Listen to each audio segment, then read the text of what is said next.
আসসালামু আলাইকুম বন্ধুরা, আপনারা সবাই কেমন আছেন? আশা করি ভালো আছেন। আলহামদুলিল্লাহ, আমিও ভালো আছি। ডক্টরস প্যাথোলজি চ্যানেলের পক্ষ থেকে আপনাদের সবাইকে জানাই স্বাগতম। আপনি যদি আমার চ্যানেলে নতুন হয়ে থাকেন তাহলে অবশ্যই চ্যানেলটি সাবস্ক্রাইব করতে ভুলবেন না এবং পাশে থাকা বেল বাটনটি বাজিয়ে দিবেন। তো চলুন বন্ধুরা, আজকের ভিডিও শুরু করা যাক।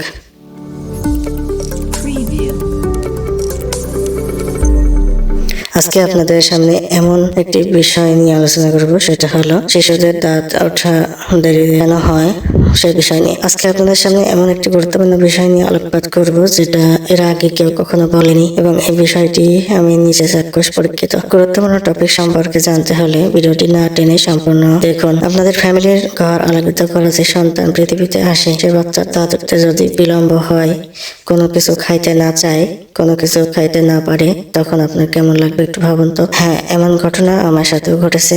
আজকে সেই বাস্তবিক বিষয়টাই আপনাদের সামনে তুলে ধরবো। যেহেতু আমি পেশায় একজন মেডিকেল ল্যাবরেটরি সায়েন্টিস্ট, সেহেতু আমাকে মানব দেহে বিভিন্ন ডিজিজ ডায়াগনোসিসের সাথে সম্পৃক্ত থাকতে হয়। আজকে সেই বিষয়গুলোই আপনাদের সামনে তুলে ধরবো, যেটা আমি প্রত্যক্ষ করতে পেরেছি। শিশুদের দাঁত সাধারণত দুই প্রকারের হয়ে থাকে। একটি হলো দুধ দাঁত ও একটি হলো স্থায়ী দাঁত। শিশুদের 15 মাস থেকে শুরু করে 6 বছর পর্যন্ত যে দাঁতগুলো দেখা যায় সেগুলোকে দুধ দাঁত বলে। 6 বছর থেকে শুরু করে 12 বছর পর্যন্ত দুধ ও স্থায়ী দাঁত উভয় ধরনের দাঁতই শিশুদের মুখে দেখা যায়। শিশুদের 13 বছর বা কৈশোর থেকে যে দাঁতগুলো থাকে সেগুলো সবই স্থায়ী দাঁত হয়ে থাকে। কোনো কোনো সময় দেখা যায় দুধের দাঁত সঠিক সময়ে না উঠলে পাকা হয়ে স্থায়ী দাঁত ওঠে, যা দেখতে বেমানান লাগে। এজন্য অভিভাবকদের খেয়াল রাখতে হবে দাঁত নড়েছে কিনা দেখে সঠিক সময়ে দাঁত তোলা। শিশুদের সাধারণত 15 থেকে 18 মাসের মধ্যে সম্পূর্ণ দাঁত না উঠলে চিন্তার বিষয়। যদি আপনার বেবির 18 মাস পার হওয়ার পরেও দাঁত সম্পূর্ণ না ওঠে, তাহলে আপনার করণীয় কি বা এখন আপনি কি পদক্ষেপ নেবেন? এখন আমি জানি না আপনাদের বেবির সাথেও এমনটা হয়েছে কিনা,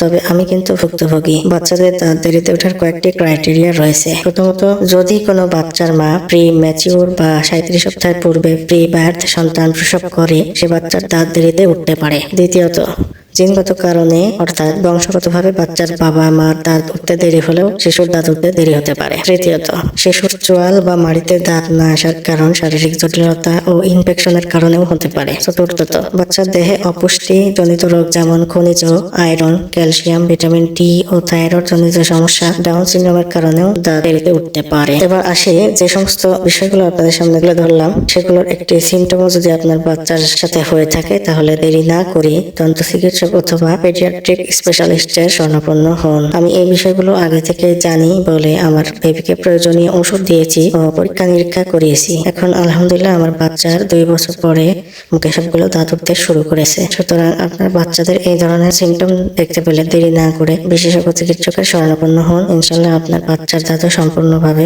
উঠতে শুরু করবে। তো আমার এই ভিডিওটি আপনাদের বিন্দু মাত্র যদি উপকারে আসে, তাহলে অবশ্যই চ্যানেলটি সাবস্ক্রাইব করবেন এবং অজানা আরো তথ্য পেতে চাইলে কমেন্টের মাধ্যমে জানাবেন। আজকের মতো ভিডিওটি এখানেই শেষ করছি। সবাই ভালো থাকবেন, সুস্থ থাকবেন এই প্রত্যাশায়। আল্লাহ হাফেজ।